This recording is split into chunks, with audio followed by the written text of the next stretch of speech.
3 kredīti, kopā 370 eiro mēnesī. Tūlīt parādīšu, kā tos samazināt līdz 223 eiro. Pirmais solis atver samazini.lv. Šis ir kalkulators, kur ievada savus esošos kredītus. Bez reģistrācijas, bez maksas. Pirmais ir ceļojums ar ģimeni. Ikmēneša maksājums 95 eiro. Atlikušais termiņš 62 mēneši. Atlikums 4200 eiro. Sistēma uzreiz parāda, likme ir 14%. Pievienoju pārējos 2 kredītus. Otrais ir autokredīts 210 eiro mēnesī. Atlikušais termiņš 48 mēneši.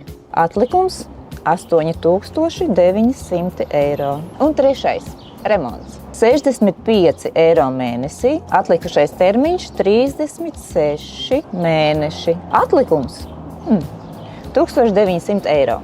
Un tagad svarīgākā daļa. Apvienojot visus 3 vienā kredītā uz 84 mēnešiem, jaunais maksājums ir 223 eiro. Tas ir 147 eiro ietaupījums katru mēnesi. Tie, kas zina, samazina. Aprēķins ir bez maksas un bez saistībām. Vienkārši uzzini, kā tu vari ietaupīt.